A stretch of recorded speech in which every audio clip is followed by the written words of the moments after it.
Aditya, tell us the film which is already Yeah. appreciated by so many people, Yeah. internationally, Yeah. nationally. How this idea came in your thinking? First of all, the thing is that apart from being a filmmaker, I'm also a social activist. And I've done a lot for educational reforms. और शिक्षा के क्षेत्र में reform लाने के लिए मैंने काफ़ी काम किया है. तो मैं हमेशा से शिक्षा के ऊपर और एजुकेशन के ऊपर एक फ़िल्म बनाना चाहता था. फिर इस फिल्म के जो मेन एक्टर हैं शिवा सूर्यवंशी, वो एक दिन एक स्टोरी आइडिया लेकर मेरे पास आए कि इस तरह का मेरे पास एक स्टोरी आइडिया है कि आप इस पर फिल्म बनाना चाहेंगे. तो मुझे स्टोरी आइडिया बहुत अच्छा लगा. तो मैंने कहा इस पर हम लोग फिल्म बनाते हैं, चलिए हम लोग एक प्रोड्यूसर ढूंढते हैं.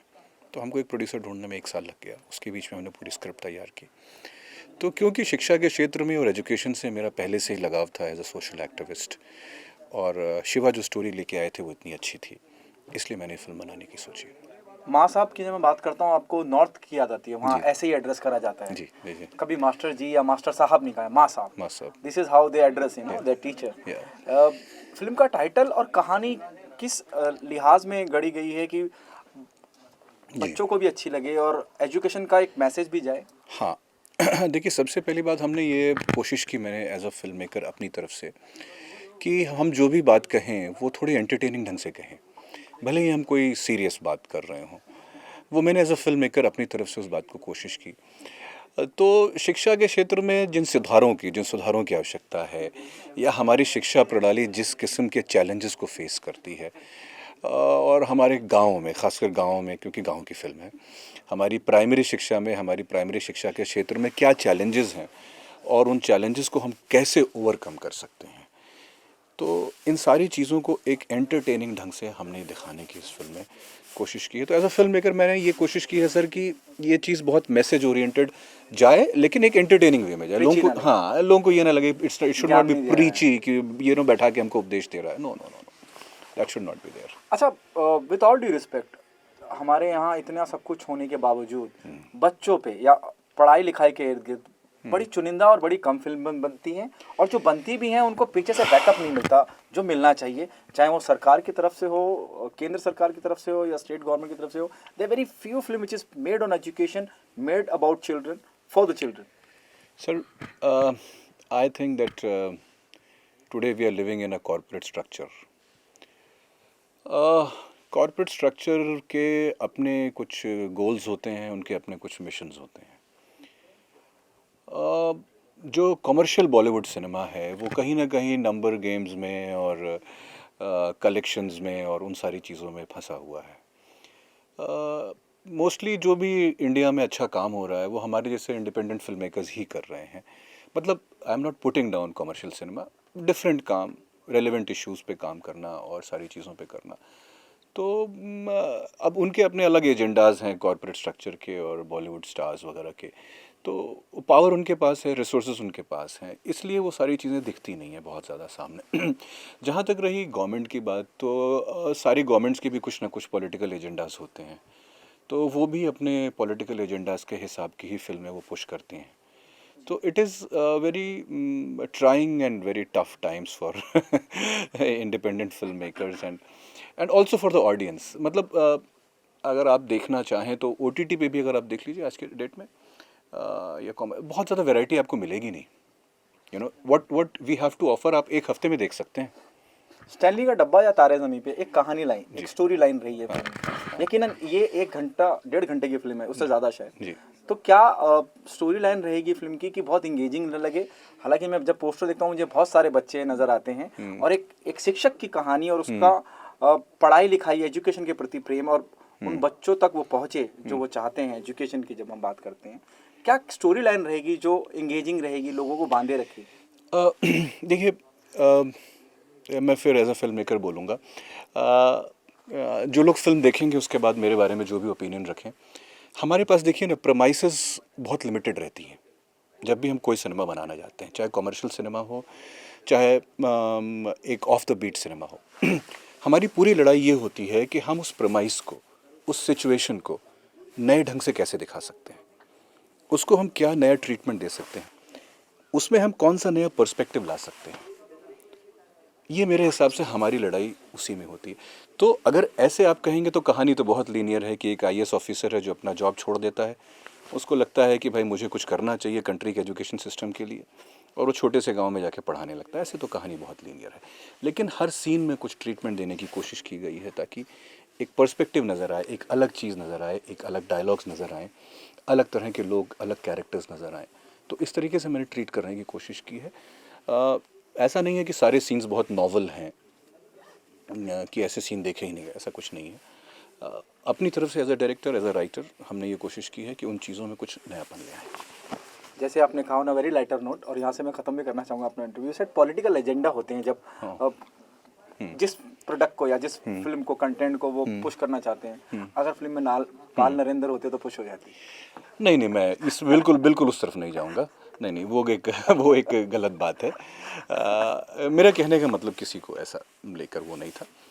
What I am trying to say is that हर आइडियोलॉजी का, और उनका हक भी है, हर आइडियोलॉजी का, हर पॉलिटिकल पार्टी अपने हिसाब से चीज़ों को मैनिपुलेट करती है अपनी लीनिंग्स के हिसाब से। सो उनका हक भी है, और हमको कोई इससे प्रॉब्लम नहीं है। Do you think the responsibility, sense of responsibility goes up when you awarded with so many awards? देखिए, sense of what I try to say is that जैसे when we try to do something new और something different, the problem independent film maker like me faces is that it seems like the entire universe is against me. जो एक ease of doing work है, वो शायद हमारे work culture में थोड़ा सा कम है। शायद you can say that atmosphere around the country, और you know that ease of creating something which you want, you know it's not that easy for us. इतना इतना आसान नहीं है। Thank you so much sir. मैं चाहूँगा इस film के अंदर आपके किरदार के बारे में, और आप कैसे हिस्सा बने। मेरा किरदार एक अध्यापक का है जो आईएएस की नौकरी छोड़कर बच्चों को पढ़ाने आया है, और बहुत ही अलग किरदार है। मेरी पहली फिल्म है एज ए लीड एक्टर। इससे पहले मैंने थिएटर से शुरुआत की अपनी अभिनय की, और ये एक अध्यापक की कहानी है। क्या रेफरेंसेस लिए थे आपने? जब मैं आईएएस की बात करता हूँ मुझे अरविंद केजरीवाल याद आता है, जो इनकम टैक्स ऑफिसर थे लेकिन वो करारनीति में आ गए। आपने कोई रेफरेंसेस लिए हैं? रेफरेंसेस लिए हैं, वो बैक स्टोरी हमने फिल्म में दिखाई नहीं है, लेकिन हमने रेफरेंसेस ऐसे लिए कि एक व्यक्ति है, हमने दिखाया कि एक दलित अध्यापक है, और इसको ऐसा लगा कि जो समाज की कुरीतियाँ हैं और जो बच्चों को जिस परिश्रम के साथ वो पढ़ के आगे बढ़ा है, तो वो चाह रहा था कि मेरी तरह दूसरे बच्चे भी उनको इतनी आसानी से शिक्षा उपलब्ध हो और उसकी मजबूती से शिक्षा हो, इसलिए उसने आईएएस की नौकरी छोड़कर शिक्षक बनने का सोचा। बहुत सी फिल्में आती हैं, आई हैं हिंदी फिल्म जगत में, तारे ज़मीं पे हो, स्टैंडली का डब्बा हुआ। माँ साहब को आप किस तरह से अलग मानते हैं बाकी फिल्मों से? जब मैं बच्चों की फिल्मों की बात करता हूँ, मैं या एजुकेशन की बात करता हूँ। माँ साहब कहानी, माँ साहब फिल्म अलग इसलिए है कि वो जो स्टैनली का डब्बा या तारे ज़मीन पर जो फिल्म है, वो एक बच्चे के पर्सपेक्टिव से दूसरे इश्यूज़ पे फोकस किया गया है। यहाँ पे मूल रूप से शिक्षा पे फोकस किया गया है फिल्म पे, कि प्राइमरी एजुकेशन जो कि सीढ़ी है, पहली सीढ़ी है बच्चों को आगे बढ़ने के लिए। अगर वो जड़ है बेसिकली कहा जाए, तो अगर वो जड़ मजबूत होती है तो बच्चा आगे बहुत अच्छा कर सकता है। तो हमने मुख्य रूप से शिक्षा पे इसमें ध्यान दिया है और प्राइमरी एजुकेशन पे ध्यान दिया है। ग्रामीण परिवेश में जो विद्यालय हैं उन पे ध्यान दिया है। देखिए, फिल्म हमेशा लोग मनोरंजन के लिए देखने जाते हैं, किस तरह से इस बात का ध्यान रखा गया है कि दर्शकों का मनोरंजन भी हो और एक इम्पॉर्टेंट अहम बात भी कह दी जाए?